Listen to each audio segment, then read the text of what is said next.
Hola de nuevo, amigos. Quería comentaros que este fin de semana, en la reunión de la Atalaya, el artículo 15, pues va a tratar de nuevo de un asunto que preocupa bastante a la organización. De hace poco tiempo hasta ahora, cada vez se hace más palpable la preocupación que tiene la organización por afianzar su autoridad. De hecho, en la Atalaya de este fin de semana se menciona 31 veces la palabra organización. ¿Y por qué? Porque quieren que los miembros no desconfíen de ella. Esto en sí mismo podemos interpretarlo como una muestra de debilidad de la organización, porque se ven atacados de alguna u otra manera tanto por los medios de comunicación como por aquellos que antes fueron testigos de Jehová y que gracias a las redes sociales, a canales como este, YouTube, pues pueden hacer oír su voz como nunca habían podido haberlo hecho antes. Así que estamos repletos de información, como hemos dicho, de cualquier medio de comunicación, de testigos. Y luego también tenemos mucho acceso a la arqueología, a la historia y a las propias publicaciones antiguas de los testigos de Jehová que antiguamente era imposible, o hace unos pocos años era imposible poder encontrar. Incluso muchos disponen de hasta el libro actualizado de los ancianos, así que saben, o sea, podemos llegar a saber cuáles son los procedimientos que se emplean para poder hacer comités judiciales, el trato de los expulsados, etc. Hoy en día, con toda esta información que comento que tenemos, pues podemos decir que tienen muy pocos argumentos para sostener la mayoría de las doctrinas que lo hacen diferente de otras religiones. Y también podemos enterarnos de diversos escándalos, que podemos llamarlos así, porque son escándalos que se están produciendo a través de todo el mundo. Por ejemplo, recientemente el Tribunal de Montana, donde se están tratando asuntos de abuso infantil y donde este tribunal está bastante cansado de que los testigos traten de ocultar documentación y pongan muchos impedimentos para que se reciban. Así que estas noticias que nos llegan de todas partes están haciendo que la organización se sienta bastante vulnerable.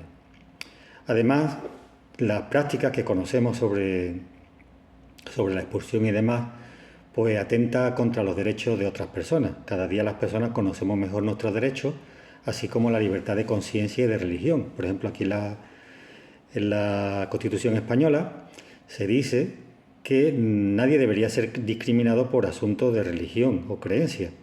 Y cuando una persona cambia de opinión dentro de los testigos de Jehová, como en mi caso, no deberíamos de temer a las consecuencias, como que nos quiten a nuestra familia, todo el mundo nos deje de hablar. Eso vulnera realmente los derechos que tenemos como personas y por supuesto, puede ocasionarnos mucho prejuicio mental, ¿no? Incluso enfermedad mental, al ver que nadie nos quiere hablar, como me pasa a mí, nos pasa a muchos de los que salimos de ahí, y por lo tanto, pues como no nos dejan hablar, por discrepar de alguna cosa, pues muchos de nosotros decidimos alzar nuestra voz.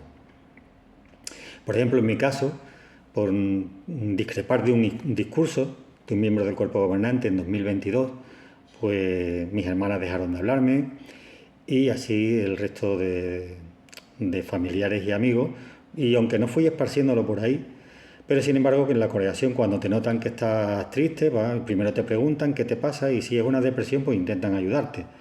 Pero si se trata de un asunto de que empiezas a discrepar de doctrina o empiezas a tener dudas, inmediatamente lo que quieren es que te salgas de ahí rápidamente para que no infectes o envenenes a otros miembros de la congregación.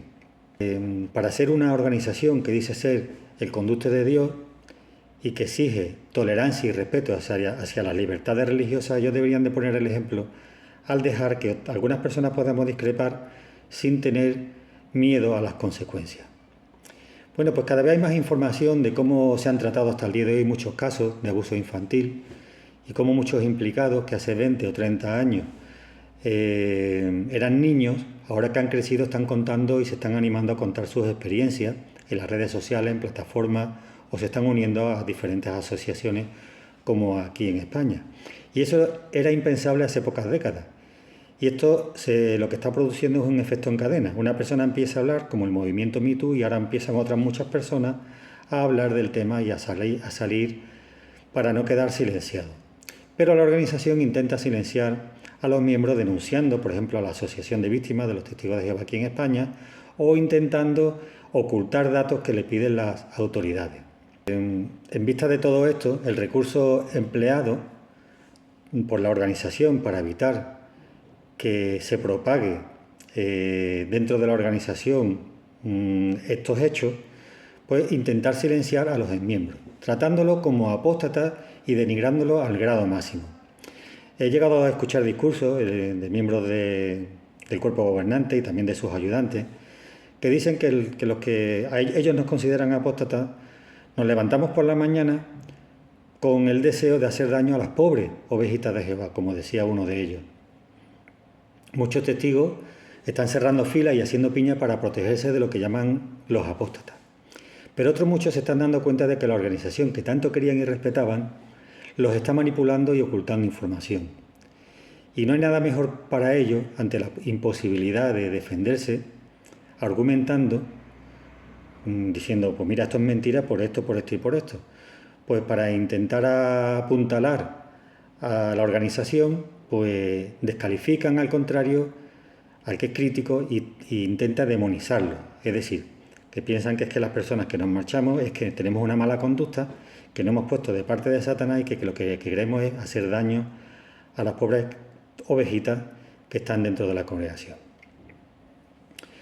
Así que tenemos aquí un artículo que este fin de semana se va a tratar dentro de las congregaciones, que es el artículo 15 del año 2024, y por eso hago este vídeo, porque me llama la atención pues cómo intentan acallar estos rumores, pero es que esto es constante, es un mes sí y otro también, y si no es que es también toda la semana, porque la guía de actividades de marzo estaba repleta de vídeos y de información sobre este respecto, y los discursos matutinos también hablan mucho acerca de la apostasía y de las críticas a la organización.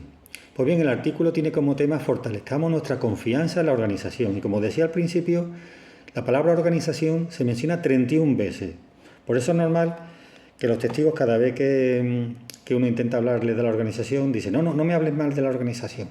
Y tienen organización, la tienen en la boca, presente en todo momento. Organización, cuerpo gobernante, organización, cuerpo gobernante. Bueno, pues este artículo, destacando el tema, dice, ¿qué debemos hacer para valorar más la organización de Jehová y no permitir que nada nos haga desconfiar de ella? Este es el punto, ¿no? Muchos están empezando a desconfiar, si no, no lo dirían. Yo no, en mis tiempos mozos, y hace años atrás, no escuchaba tanto hablar de la organización y de que tenemos que protegerla y no discrepar y no desconfiar de ella. Bueno, después de poner como ejemplo la organización del primer siglo, ya empiezan mal al decir que había un cuerpo gobernante en el primer siglo allí en Jerusalén. Este es el primer argumento que siempre esgrimen, pero si hacemos un análisis cuidadoso de Hechos 15, y no tan cuidadoso, simplemente lo leemos, nos damos cuenta que es que allí surgió un tema que tanto la congregación como los apóstoles decidieron que eran los responsables de que se hubiera esparcido el malestar de que había que circuncidarse, todo aquello provenía de Jerusalén, y la congregación estuvo de acuerdo en no obligar a otros a circuncidarse. Pero eso no quiere decir que hubiera un cuerpo organizado en Jerusalén, puesto que cuando terminó aquella reunión, Pablo tiró para un lado y los apóstoles tiraron para otro. Unos se fueron a Babilonia, otros fueron a predicar a los judíos, otros se fueron a predicar a los gentiles. Y el Espíritu Santo, como dice el propio capítulo 15, los dirigió a Macedonia, le dijo que aquí no entrara y aquí no, y aquí sí y aquí no. Así que es un tema de leer la Biblia si queremos saber realmente cómo estaba organizada la congregación cristiana en el primer siglo, y no había, por aquel hecho aislado, no quiere decir que hubiera un cuerpo gobernante que dirigiera los asuntos. Pues bien, el párrafo 2 ya comienza con la premisa de que Jesucristo eligió a los testigos de Jehová, o en este caso a los estudiantes de la Biblia, en el año 1919. Y esto es una cosa que se está repitiendo cada vez más, pero es algo totalmente indemostrable. Hay que tener mucha fe para creer que Jesús escogió a un cuerpo gobernante, porque además no había cuerpo gobernante entonces, era Rutherford, precisamente porque Rutherford era el que tenía la verdad. Y si alguien tuviera en sus manos un libro que él editó en el año 1918, que era la verdad absoluta en ese momento, como El misterio terminado, se reiría por no llorar, porque todas las cosas que dice ese libro son auténticas barbaridades que no son verdad hoy en día. Pues alguien podría decir que, bueno, después de lo que he mencionado del discurso del libro este, El misterio terminado, que decía auténticas barbaridades, uno diría, bueno, ¿cómo podría Jesucristo haber escogido a Rutherford como la religión, o sea, como la persona mejor del mundo y la mejor religión del mundo, con aquellas cosas que se decían por aquel entonces, que hoy en día ninguna de ellas es verdad? Es que eso hay que tener mucha fe para poder creer que Dios lo escogió en el año 1919 o en ninguna otra fecha. Y ni siquiera ahora, por mucho que se haya refinado la organización, porque eso es una de las cosas que suele decir, ¿no? Si alguien puede decir, sí, pero es que la organización se ha refinado con el tiempo. Pero es que la verdad es que muchas de las cosas que hoy dicen que es blanco vuelven a ser negras, luego vuelven a ser blancas y vuelven a ser negras, y Dios no puede estar utilizándolos a ellos como pueblo de ninguna manera. Pues bien, no vamos a pararnos mucho en los argumentos que hay también porque la atalaya sigue hablando de que ellos están organizados para predicar, se reúnen, etcétera, etcétera. Pero bueno, eso no. El que esté alguien muy organizado no quiere decir que sea la verdad. De hecho, si nos ponemos a hablar de organizaciones delictivas, mafia, los cárteles y demás, esa gente están súper organizados. Pero eso no quiere decir que tengan la aprobación de Dios. Lo que pasa es que sí, que es verdad que hay organizaciones que se organizan muy bien y que por lo tanto pues pueden llevar a cabo sus objetivos.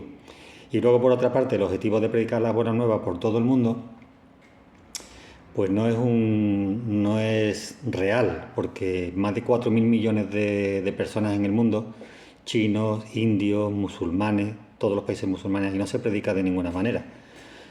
O sea, estamos hablando de casi cerca de 4 a 5.000 millones de personas a las que no se le llega a predicar realmente. Porque sí, es cierto, en India hay testigos de Jehová, pero hay tan poquito que caben a uno por cada, no sé si era cada 2 millones o por cada 300.000, era una barbaridad.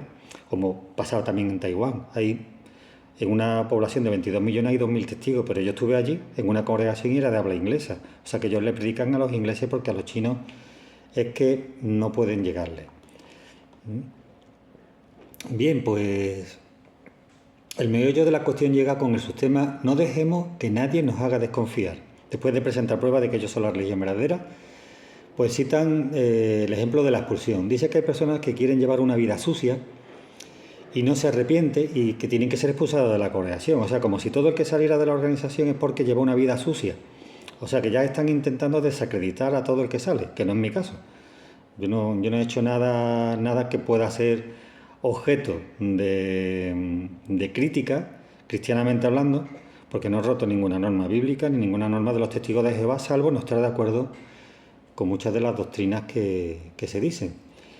Bueno, pues dicen que como las personas no se arrepienten, pues tienen que ser expulsadas de la congregación, y porque por lo tanto, pues tienen que expulsarlas, y que hay muchas personas que critican eso. Lo que no dicen, como digo, es que hay personas sinceras que no están de acuerdo con cierta doctrina y que, a pesar de quererse ir por la puerta de atrás, sin hacer ruido, pues en realidad no lo dejan. Yo conozco casos, el mío y otros muchos, de que se han querido ir un poquito a poco alejándose de la organización, pero cuando han visto cuál es el problema, que uno pues no está de acuerdo con ciertas creencias, pues ya rápidamente te han dicho: oye, te avisamos de que si le dices a alguien por qué te vas, te expulsamos. Lo que demuestra claramente que ellos están muy preocupados por su reputación y porque la gente no empiece. O sea, los miembros de la congregación, pues lo que no quieren es que duden de la organización, cosa que nosotros podríamos hacer fácilmente si tan solo nos dejaran hablar libremente. Pues bien, en cuanto a la expulsión, mencionaba, hacer un inciso, puedo decir que hay muchas personas que sí se arrepienten por haber cometido pecados, que se someten a un comité judicial, lo que demuestra que están dispuestos a defenderse y que están arrepentidos y que quieren demostrarlo, y aún así los expulsan. Así que cuando hay críticas de que son crueles y que el tema de la expulsión es una crueldad, no es nada amoroso, pues ellos intentan defenderse diciendo que claro, que es que hay algunos que quieren hacer lo que les da la gana dentro de la congregación y que ellos no lo pueden permitir. Pero eso es mínimamente un 1 o un 2%. La mayoría de los casos no son así. Son personas que se arrepienten o son personas que simplemente se quieren ir por la puerta de atrás o quieren poder despedirse de sus familiares diciéndoles, pues mira, me voy por este motivo, y es que no te dejan. Y aún así hay muchas personas que expulsan por apostasía tan solo por haber hablado con un amigo, con un familiar o con alguien de la congregación y deciden expulsarte por haber esparcido la semilla de la apostasía. Bueno, llegamos al párrafo 13 y sigue diciendo que como nosotros seguimos el mandato de la expulsión, pues los enemigos nos acusan de ser intolerantes y crueles y de creernos mejores que los demás. Bueno, este capítulo, este asunto de la expulsión lo voy a tratar pronto, muy pronto, porque las 3 referencias que hay en la Biblia sobre la expulsión, que citan ellos para la expulsión, en ningún caso se está refiriendo a que hay que dejar de hablarle a las personas definitivamente ni nada que se le parezca. En el párrafo 14 viene lo bueno. Dice, recordemos el verdadero origen de los ataques. Satanás es el padre de la mentira y está detrás de estas historias falsas. Y no nos extraña que utilice a ciertas personas para esparcir mentiras. Y digo yo, también los fariseos decían de que Jesús tenía demonios y que era un mentiroso y un blasfemo, y de hecho lo acusaron y lo mataron por ello. Estoy seguro de que les encaja mejor a ellos la descripción del Sanedrín o de los fariseos modernos, que hacen juicios injustos sin ningún tipo de derecho a la persona, ni psicológico de ningún tipo. Así que podemos trazar paralelos modernos del pasado sobre los fariseos. En el párrafo 16 dice que si oímos historias negativas sobre la organización de los hermanos que la dirigen, recordemos de nuevo al siglo I.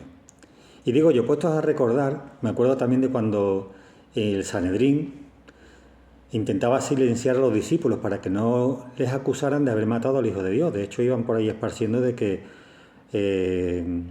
los gobernantes de Israel habían matado a Jesús. Y ellos dijeron que, bueno, le dieron paliza y dijeron que tenían que dejar de hablar de todas aquellas cosas. Incluso mataron a Esteban cuando empezó a hablar acerca de ese tema. Le rechinaron los dientes e intentaron silenciarlo por todos los medios posibles hasta el punto de llegar a apedrearlo. Así que eso sí que encaja con la descripción de ellos. El copio gobernante es el equivalente moderno al Sanedrín de aquellos días. Además dicen que si oímos historias negativas sobre la organización, y digo yo, si es negativo pero es cierto lo que decimos, es buena labor la que estamos haciendo al denunciar pues los abusos que están cometiendo y también la manera que hacemos para defender a las víctimas. Por ejemplo, ¿quién no sabe ya o no habrá escuchado hablar de la Comisión de Australia? Pues normal que haya personas que quieran hablar del tema, de cómo se han permitido y cómo se han ocultado más de 1000 casos de abuso infantil en Australia y ahora en Montana y en otras partes del mundo. Y el dinero que se está utilizando de las contribuciones para pagar a las multas que le están poniendo por no hacer lo correcto. O, por ejemplo, la afiliación que tuvieron durante más de 10 años a la ONU, porque no sabe eso el testigo de Jehová promedio, o prácticamente ninguno, porque es una cosa que se ha intentado ocultar. Intentaron ocultarla hasta de las mismas sucursales. Es decir, muchas sucursales no sabían que la central se había afiliado a la ONU para recibir subvenciones. Y muchos se extrañaron de que eso se estuviera haciendo y se quedaron perturbados. Incluso personas que están dirigiendo sucursales por todo el mundo y estaban en ignorancia de lo que hacían sus líderes, los miembros del cuerpo gobernante. Así que si es negativo pero es cierto, qué malo hay en ellos. También Jesús iba diciendo cosas negativas de los fariseos, pero eran ciertas, ¿no? ¿Eran sepulcros blanqueados? ¿Eran hipócritas? Pues claro que sí. ¿Y por qué no lo ocultó Jesús? Porque era de derecho que se dijeran aquellas cosas.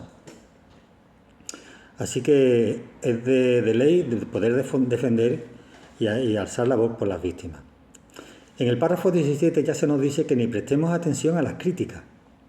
Estas pueden venir, como dice, de un amigo, con buenas intenciones, por correo electrónico, añado yo las redes sociales, o apóstatas que se acercan a los carritos, Dice que uno tiene que cortar la conversación amablemente, y en muchos casos conozco de algunos carritos que ha llegado un apóstata, se ha puesto a hablarle y han recogido el carrito y se han marchado. Solo me queda decir que este es el alimento espiritual que le quedan recibir a los testigos de ahora en adelante, porque cada día más se habla de la organización, se habla acerca de que hay que evitar escucharlo, que solamente hay que creer en ello, que no se puede desconfiar de ello de ninguna manera. Y eso es lo que le queda ahora al testigo de Jehová de aquí en adelante.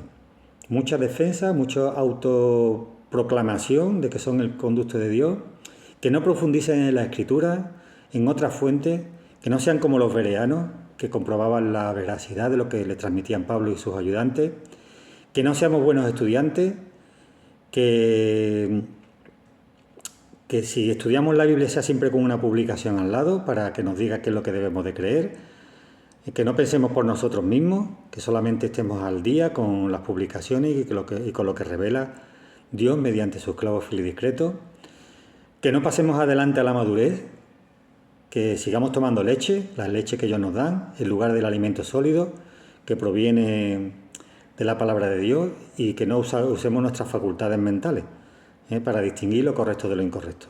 Eso ya lo hacen ellos por nosotros. Todo lo que queda de ahora en adelante es confía ciegamente en lo que digamos nosotros, no piense que eso lo hacemos ya por ti, y por nada del mundo desconfía de nosotros. No busquen otras fuentes que no sean nuestras publicaciones, y a la hora de juzgar la veracidad de un asunto, que solo escuchemos una parte. Esto es una auténtica barbaridad. Si un juez es justo, tiene que escuchar las dos partes de un asunto.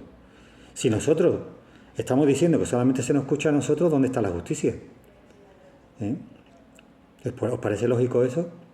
Esta gente lo que nos piden es que nos quedemos sentados y solo obedezcamos lo que ellos dicen y creamos sin más las nuevas luces que ellos tienen preparadas, sin pensar si es una verdad bien argumentada o es simplemente una conjetura. Nosotros no tenemos que cuestionar nada. Y si en el futuro nos dan instrucciones, obedezcámoslo ciegamente, aunque no nos parezcan lógicas. Sin embargo, ¿qué es lo que dice la Biblia? Romanos 12:2 dice que comprueben por ustedes mismos cuál es la buena, la agradable y perfecta voluntad de Dios. Así que cada cual decida. Pero esta gente está dejando muchas víctimas por el camino, destruyendo relaciones familiares, relaciones de amistad por cuestiones de opinión, y destrozando la reputación de gente como yo, que falsamente estamos siendo acusados de ser enemigos de Dios y agentes del diablo. En fin, esto hasta hoy, y ya, como digo, trataré el asunto de por qué la expulsión de los testigos de Jehová no es bíblica. Y como decía, hay 3 menciones en la Biblia que pudieran parecerse a la expulsión, pero que veremos que por nada del mundo está justificado de que a una persona se le ignore y se le niegue la palabra. Eso es para nada cristiano. Y ya lo veremos en un siguiente vídeo.